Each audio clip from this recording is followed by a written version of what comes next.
nangyari ngayon, kapag may 1/3 vote ka na, kailangan pa ng i-refer sa Justice Committee na dapat sana for trial na. Medyo nahirapan po kami. Pero okay na rin yon, Mima. Ibibigay na natin yung sa Korte Suprema yung decision nila, yung respeto, dahil Korte Suprema nga, kahit pa anong gawin natin, wala na tayong magagawa. Pero ang pinaka malupit dito, yung paparating na impeachment trial ni Sara sa Senado. Wala nang kakampi, wala nang bilang. Kaya doon na lang tayo tumutok, iwan na natin at mag-move on na lang tayo. Hindi naman tayo mga DDS na hindi maka-move on sa mga nangyayari. Di ba? Yes. Pero dito, kailangan siguro harapin natin ang And katotohanan. then, Boss Mike, may isa pa po akong tanong. Kasi, Sige, Mima. Kasi tawag dito, tinanggal na po yung mga session days na yan. Pinalitan ng calendar days. Kaya nga po sila nakapag-file February 2. Ngayon, what if gawin naman pong reason yan? Ba't kayo nag-file ng February 2? Dapat February 6 kasi yan yung 1-year rule bar. Yan nga yung pinagtatalunan. Natalakay ko na rin yan na dahil nga sa mga ganyang pangyayari, na-adjust na tila hindi rin nakita ng kampo ni Sara yung magpapail sana ng dami o tsope para lang doon sa impeachment complaint niya para maunahan na binibintang na nilang una kay Pangulong Bongbong pero sila talaga ang gagawa Gumagawa yung kasi dati kasi mga minamahal kapag nag-file ka ng impeachment, kapag na-receive po yan ng Justice Committee, doon pa lamang po yan magiging initiated. Kapag hindi po na-refer sa Justice Committee, hindi pa po yan initiated. Ngayon kasi pag nag-file ka, ni-refer man yan sa hindi, as long as nag-file ka, initiated na yan. So pwede pong makapag-file ng modus-modus na impeachment, which is yan po yung medyo iniiyak ko ngayon, kinakalungkot ko na sa panibagong rules ng impeachment complaint. Pero yung sinasabi ni Kumaring Mima, no?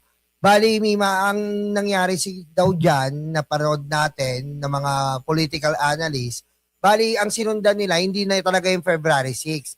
Dahil kung talagang decline na itong impeachment trial ni Sara, ay yung unang file. So, January pa lang, pwede na talagang mag-file. Kasi yung 1/3, talagang wala na yon. Dahil yung unang nag-file, talagang wala na. So, ang sinasabi mong February 6 ay hindi na talaga yon. Kasi nga, yun nga, ang gulo-gulo. Sugan ko kasi nga ganito, no? Wala na rin naman masasabi ang kampo at kulto ni Duterte sa mga nagsampa kasi ang Makabayan Coalition kasama na debatihan at ginawan nila ng hearing yan dyan sa Kongreso. At doon na nga, dalawa. Yung nauna na sinasabi nila na gawa-gawa lang, dami-dami lang. Ang dami nilang sinasabi na kesyo daw, abogado daw ng First Lady, mga ganon-ganon. So ngayon, sumunod nga yung Makabayan Coalition na parehas na idiniklara na basura. Yes. Diba? At saka masundan ko lang pala kasi madami mga DDS ngayon ang tuwang-tuwa kasi binasura daw yung motion for reconsideration. Uulitin natin kung sabihin man ninyo na luma na tong issue na to, yung binasura po ng Supreme Court is yung technicalities lang po. Doon tayo nagkamali sa technicalities kung paano na-file ang impeachment. Pero yung grounds, yung violation, yung pagnanakaw, yung tawag dito, confidential funds, yung pagbabanta ni VP Sara Duterte kay First Lady, kay PBBM, nandoon pa rin po. At kagandahan nga po, pwede pang mas madagdagan. Mima, isama mo si Martin, baka magalit sa yun. Lady, kay Pangulong at kay Martin Romualdez. Ano? Diba? Alam nyo, nakakalungkot nga kasi bakit ba nadadamay palagi si Martin Romualdez dito na Alam nyo, okay, eto na, maganda. Kung nagustuhan nyo mga loyalista at mga BBM supporters dyan natin, ang Committee on Justice hearing kung saan they tackle the substance and form if it is reliable or not. Maybe you will also like when Sara Duterte will go to the Committee on Justice, I think next week, because they will tackle also sufficient in form and sufficient in substance. Bro, ganito at the end of the day, Hoy, bro! ay, go. Yes. You know what, guys? At the end of the day, impeachment complaint is a number games. Even though na damo good imo yan, Bisayan mo. ebidensya. Oh, O Bisayan mo. bisan daraman imo ebidensya, bisan daraman nim pinamutang doon nga mga ebidensya against sini nga person, at the end of the day kailangan mo pa din ng numero. Kagaya na Correct. nangyari kay dating Chief Justice Corona, 'di ba? Si late Miriam nga, si PBBM hindi doon umagree pero dahil nga may numero. Bilangin nga natin Wala. yung boboto kay Sara kung sakasakali. Sige. Amy Marcos. Hindi, Robin. Papabor kay Sara. Robin. Robin, Amy, dalawa na. 2 bilyar. Di 4 na. Dalawang Cayetano. 6 na. Bongo. Bongo. Peluca, Marco Beta. Bato. 8 na yun. Bato, Siyam. Hindi, si Bato wala Hindi eh. makakaboto si Bato. Si Cheese. Cheese. Cheese. 10 na. Sino pa? Mukhang Wala. Ang, si Zubin. Villanueva. Oo. Villanueva. Sino Ay, pa? yung mga bilyar. Yeah, Hindi, tama kasama na nga. mukhang malabo nga. Mga Malabo. Pero baka Hindi, kasi, tama dyan. Yung numero kasi na yan, boss. Jinggoy Estrada. Jingo 12. Estrada. 12. Ngayon, eto yan. Si Bato hindi ang makapagpakita. kailangan 'di ba 17 ba? 17 na Hindi, boto. kailangan lumamang lang. 2/3 vote. Oh. 24, 2/3. Oh. Gano'ng kadami yung 2/3 vote? Ano, ang ano yan, mga... 17. 17 Oh. or 16? Tama ba ako? 17 or 2/3 vote. Sige nga, magko-computation pa ba? Computin mo. Magko-computation pa. Gano'ng kadami senador ngayon? Wala na 24 siyang lang. 24. Hindi nagbabago yun, 24. 24. Okay. Yan. 3, 8 plus 17 nga, 17 para makalamang sila kasi ang kaya 17. Sabi Kasi ng mga 2/3 nagko-comment is 16. Whatever. Whatever. 16. Pero, ang tanong, eto na ang magic question. Ano? Paano mai-impeach o si Sara ng kahit 20 ang Duterte Black? Explain mo, Boss Mike. Susundan kita. Ano yan? Ulitin mo. Paano mai-impeach si Sara kahit 20 pa yan Duterte Black? Wala. Alam mo kasi, ganito yan. Pagkaloob na ni bro, Yeah. yung magiging kapalaran niya, Yeah. wala nang magagawa. Kaya nga, alam mo, may kausap kami ni Mima kahapon ng mga abogado. Oo. Sinasabi nga nila, isa na lang ang pwedeng gawin ni Sara. Dahil maliwanag na Mag-resign. maliwanag na may impeach siya. Tulad niyan, nalilito sila, hindi sila magkasundo-sundo. Itong kampo ni Sara, kung may ililitaw ba silang Mary Grace Piatos, o gagawa na naman sila ng ibang mga tao o dami na palilitawin. Yes. Mahirapan sila ron. At tandaan nyo, hindi lang si Mary Grace Piatos ang kailangan nilang ilitaw na pangalan. Yes. Libo-libo na pangalan ang ginamit ng kampo ni Sara Duterte sa mga pera na pinalabas nila. Oo. Na kuni-question nga kung totoo bang tao yung mga yan o gawa-gawa lang. Kasi iisa lang ang pumirma, iisa lang ang penmanship. Kaya Yes. may pagdududa. Yes. Ngayon, hindi magagawa ni Sara yon at kampo niya. Kahit pasabihin na kunin niya na lahat si Kopman, dali niya rito Tama. para maging abogado niya, mukhang hindi malulusutan. Oh, eto. At sabi sa panaginip ko, dalawa lang ang pagpipilian ni Sara. Ma-impeach ka o mag-resign ka. Tama. Actually, narinig ko din yan sa news Net 25. May mga abogado na nag-uusap-usap. Doon mismo sa channel mismo nila Sara Duterte, 'di ba? Pinag-uusapan nila mga minamahal whether bago siya ma-impeach or magre-resign na lamang siya. Kasi pag na-impeach itong si Sara Duterte, matik na hindi na yan makakatakbo. Tama. Pero pag nag-resign siya, nakakahiya naman yun. Scapegoat yun. Oo. Yun na yung huling ano niya. Alam nyo, Oo. eto, tama si Boss Mike. Gusto ko sundan yung sabi ng aking paring Mike. Alam nyo, yung sinasabi nga natin, wala ka nang kawala dito, Sara. Bakit? Kasi, ang gusto lang naman namin ay pumanig to sa impeachment trial. Ang gusto lang naman namin ay mabulat-lat ang mga kaetyosan mong pagnanakaw. Dahil pag pumanik ang impeachment trial, bruha ka, lahat ng mga bangko mo ay mabubulat-lat. Yan. Kaya, At hindi lang yon. Ang mga history nyo na binibintang ni Trillanes, yung mga BPI na yan, yung mga kalaplapa mong si Sammy U, mabubulat-lat yan, bruha ka. Kala ko si Jan Yan. Awards. Kaya wala kaming pakialam dito kung ma-impeach ka o hindi. Ang gusto lang namin, Magkaroon bruha, ng- ay mabulat-lat kung ano man yung pagnanakaw ng buong pamilya nyo. karoon ng Oo. katarungan. Yan kasi yung di ba? gusto ng ng taong bayan na marinig din yung side nila dito sa ginagawa nilang pagnanakaw. Ah. 'Di ba? Yun yung gusto na kasi talagang napaka-private ng kanilang ginagawang pagnanakaw. Wala tayong balita, walang Yes. accountability, walang Kasi transparency. nga, Boss Mike, Oo. Boss Mike, kapag nabulat-lat yan, hindi lang naman si Sara to eh. Oo. Duterte downfall. Tama. Nandun na kayo sa kuyukot. Kaya nga sila nung nagkaroon ng pagsasampa ng impeachment complaint sa House of Representatives, biglang nagkaroon ng kaguluhan naman sa Senado dahil nga nataranta sila. Taranta. Dahil bakit biglang nagkaroon na ng eto na impeachment complaint na yung sinasampa. Kaya kailangan nila ng numero sa Senado na makapag-ipon sila para hindi makonvict si Sara. Yes. Ngayon, hindi nila na isakatuparan. Yan. Dahil hindi nila napapayag si Loren Ligarda. Yes. Dahil alam naman natin na kapag tinuloy ni Loren Ligarda, parang tumalon sa bangin, sabi ko nga. Oo. Puputiktahin ni Mima yan. Yes. Sa kakabatikos, kaliwat kanan. Okay, si Oo. Mima yan. Ano? Di ba? O ngayon, kita nyo, hanggang ngayon, natataranta sila Dahil dahil... ba nag-uutos na Oo. pigilan, palitan ng Senate President? Ah, Immediately, sino nag-uutos nun? yun na nga. Siyempre si Sara. Ah. Yang kampo ni Sara talagang natataranta na. Kaya kung hindi nila magagawaan ng paraan, tapos ang lahat ng karir nila. Patay.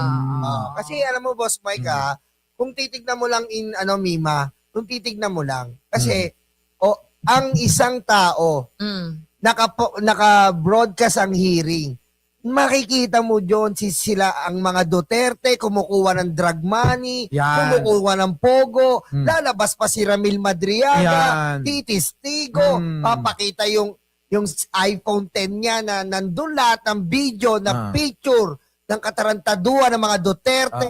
Kahit senador ka na dumidila sa betlog ni Digong, ewan ko na lang kung di ka bumaligtad. Lalo na yung for 2028 nyo, yung iba dyan, di ba yung mga incumbent? Ah. Ewan ko lang kung di bumaligtad ang mga itlog nyo. Pero alam nyo, totoo yung sinasabi ni Nulo, no? Oy! Oo, ay, Kel, Ayan. alam nyo, totoo. Pero kasi mga kababayan ko, hindi naman galing sa amin yan. Kundi galing sa mga tao nagpapatotoo tulad ni Ramil Madriaga Yeah. at marami pang iba na etong si Sara Duterte at pamilya ni Sara Duterte Yeah. ay tumatanggap ng pera galing sa illegal na sugal na pogo at illegal na na droga Yeah. na ginagawang negosyo ni Pulong. Di ba? Di ba, Mima? Ano masasabi mo dyan, di ba? Ikaw ba, Mima? Halimbawa, Duterte senator ka, nakita mo na yan. Syempre, re-electionist ka sa 2028. Hindi, ganito yung gagawin ko. Oh. Kung alam kong kulang yung kanilang numero, ba't ko pa isusugal yung pagkatao ko? Mm. Diba? Eh di, wag na lang din akong sasama sa kanila. Baka hindi pa ako manalo Ganun yung... Tsaka hindi ka manalo. Isipin mo, nandyan na ang ebidensya. Kita-kita Oo. ng taong bayan. Tapos Magkakalit. boboto ka ng Duterte pa rin. Oo. Ano iisipin ng tao sa'yo? Oo. Di ba? Eh, Yun ang sinasabi namin ni Boss Mike, Mima sa inyo na wala kaming pakialam kahit 20 Duterte block pa dyan. Oo. Di ba? Ang problema na nila kung paano na nila maipapanalo yung kandidatura halimbawa ni Sara Yes. na mag-resign siya at tatakbo kasi pwede siyang tumakbo pagkatapos na mag-resign. Yes. Pero kapag ka na-impeach, napukpukan ng ganire tulad Patay. ng ginawa ni Luistro, Oo. yari na. Oo. Hindi na makakatakbo kahit anumang posisyon. Yes. Oh, 'di ba? Habang buhay niya na hindi siya makakaupo kahit na barangay tanod. Basta sa gobyerno, Hindi, pero bawal. mayroon pa siyang last na pwedeng gawin. Ultimate sacrifice, sacrificial, kung ano pa man. Kundi ang mag-resign. Pwede pa din naman siya makatakbo. Kung Pero gagamitan niya ng utak. Pero ito, baka nakakalimutan din niya. at baka nakakalimutan nyo, papaalala ko. Abay, sandamakmak yung mga kinaso sa ombudsman at sa kung ilang mga korte dyan. Yes. Diba kung natatanda May ninyo, baka pa siya. merong mga kaso yan Oh. na kapag nag-resign siya, pwede niyang kaharapin Yes. yung mga kasong sinampa laban sa kanya. Tumakas ka man, Sara, sa aming paningin, yung ombudsman sa'yo, padating na din. Diba? Ay, pwede ba yun, boss? May kunyari, what if? Si Sara Duterte nag-resign, tapos kunyari lang Oh. naman, tumakbong presidente, wag naman sana. Yeah. Kunyari, sabi natin na, nanalo kunyari lang. Eh, yung mga nakabinbin sa kanya na impeachment complaint, pwede ulit yun buhayin sa kanya? Alam mo, no choice yung yung pagtakbo bilang presidente, kailangan niyang gawin yun. Dahil yan na lang ang tanging barahan nila Na natitira. na natitira para maabsuelto niya, mailigtas niya, yung tatay niya, Ang pamilya ang pamilya at yung mga kaalyado nilang magnanakaw lahat sa gobyerno. na makukulong. Tama Actually, po, ang Kulong. gagawin ni Sara Duterte, kaya tatakbo yan, kung sakaling makatakbo, wag naman sana. Mm. Oo, knock on wood, wag naman Mm. sana. Kung sakaling makatakbo yan si Sara Duterte, hindi yan maglilingkod. Gaganti lamang yan. Alam mo, wala nang dapat ikatakot diyan kahit tumakbo siya eh. Dahil hindi naman nanalo. Through the fire. Sabi ng bolang kristal ko. Oh, ano sabi ng bolang Sabi kristal? ng bolang kristal ko, si Sara magiging pangatlo. Aray ko. Hindi magiging pangalawa, hindi magiging una. Aray mo. Kasi yung mga bobo lang ang boboto sa kanya. Ouch.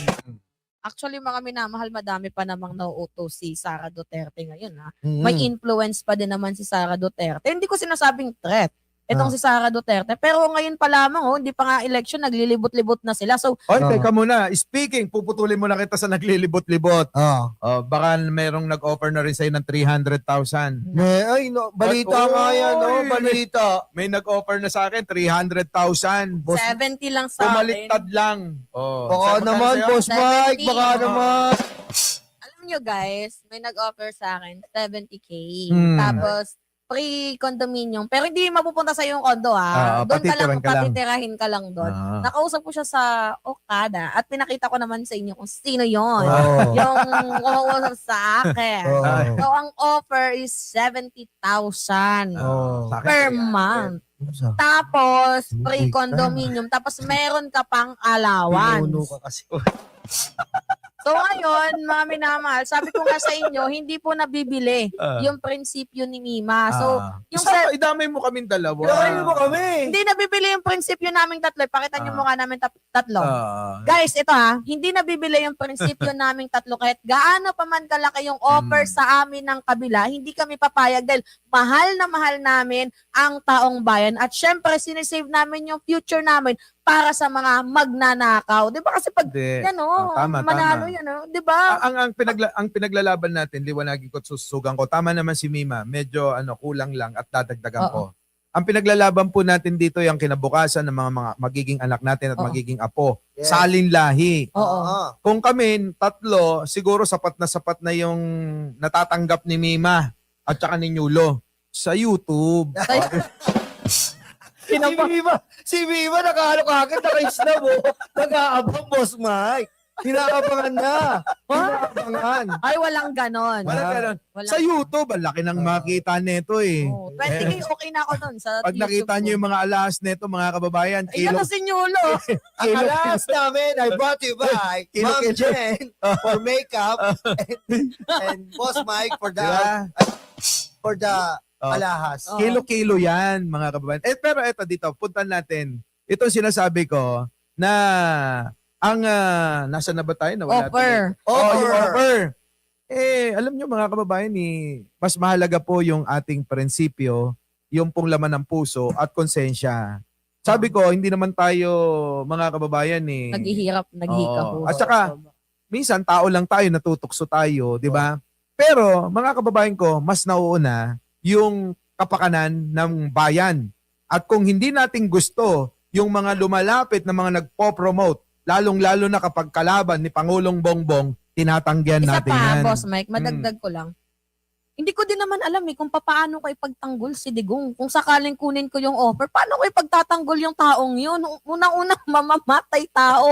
Padaming ninakaw sa sambayan ng Pilipino. at tao lang pero wala siyang accountability, walang transparency. Oh, so- Ganon din yung kanyang anak. So, paano ko ipagtatanggol yun? So susugan kita. Eto kasi mga kababayan eh. Yun yung lyrics nila eh. Eto Oo. kasi, isipin nyo maigi, hindi mahirap ipagtanggol si Digong. Ganon. Ay, nahihirapan nga ako eh. Mahirapan ka.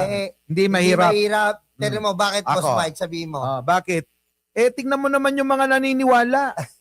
Tingnan mo, kahit ano sabihin mo, paniniwalaan nila. Anong kahirap-hirap magtanggol? Oo. Pag sinabi mong siraulo na si Digong, pinaniniwalaan nila, may paiyak-iyak pa. Oo. Meron nang nagbigay ng resulta. Yung nanuri ng mga dalubhasa sa may Europa. Kita nyo, sinabi na kayang-kayang tumayo ni Digong sa korte ng ICC. Pero pinipilit pa rin nila, inaapila pa rin nila. Kita mo, pinapaniwalaan nila Ay, yung ganun. Boss Mike, may napansin ako sa mga vlogger ni Digong eh. Ah. Ang yayaman nila. Ang sarap siguro maging vlogger ni Digong. Kung ako lang, parang hindi ko na kailangan magtrabaho sa 300,000 a month, Oo. di ba? Kaya alam nyo kayo mga BBM supporters, kung alam nyo lang po mga pinagdadaanan namin, yung mga offer na tinatabla namin para lang sa Pangulo, baka mabilib po kayo. Kaya habang maaga pa, magpalipad na daw kayo. Ay, joke lang po ah. Joke lang po, joke. Joke lang po, Hindi, joke. seryoso. Tulad na sinabi ko kaninang umaga, yung 300,000 na ibibigay nila, kayang ibigay ng mga baby ko yun. Oo. Ang dami kong baby sa Oo, na yung mga taga-suporta sa Sugar mom. sa sugar? Sugar mom!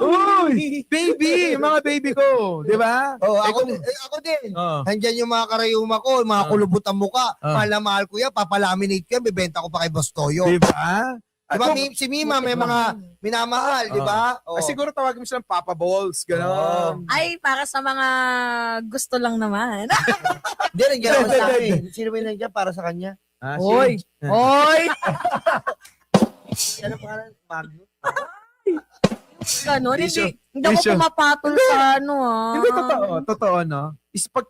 Pagka isipin nyo maigi, yung mga supporters lang natin, kayang-kaya Kaya nila. tayo. Hindi, natatatanggap ko eh. Kumikita tayo ng Oo. milyon sa YouTube. At, Ikaw lang milyon. Kamay mo pa kami. damay. Huwag mo kami damay sa milyon mo, boss. Mas may padagdag nga ako.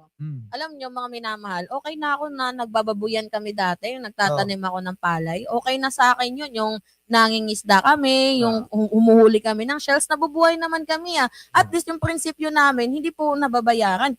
Kung kaya kong nabuhay sa ganong pamamaraan bago ko pumasok sa vlogging, kayang-kaya ko din yan kahit mawala yung vlogging, mawala Yes. man lahat, kayang-kaya ko. Pero ang sinasabi ko sa inyo mga minamahal, hindi po talaga nababayaran. Yung prinsipyo ko, kahit lumaki pa ng lumaki yung offer nila, hindi ko po yan tatanggapin. Tama. Kasi hindi po nababayaran ang kaluluwa ko. Tama. Ayoko po Tama. sumama sa impyerno. Ayoko Tama. po. Oo, Ayoko po diba? pakinabangan yung pera na galing sa masama, galing sa illegal. Ayoko Yes. po ng ganon, mga minamahal. Parang binenta ko na din yung kaluluwa ko Yes. kapag tumanggap ako ng pera. Hindi po ganon si Mima. Tama yun Tama si Mima doon Alam nyo ako, pwede rin ako bumalik. Balik na lang ako sa Snatcher sa Quiapo. Diba? Oo. Mabenta ngayon. Nandiyan naman yung ninong mo si Oh, Martin eh. Isa lang ang rule sa Quiapo, bawal ang iPhone. Nag-detect. Pegador, wala kang kawala. Pegador, kayo ay maganda. Pegador, galit sa masama. Pegador, ang sa inyo bebenga. Pegador, wala kang kawala. Pegador, kayo ay maganda. Pegador, galit sa masama.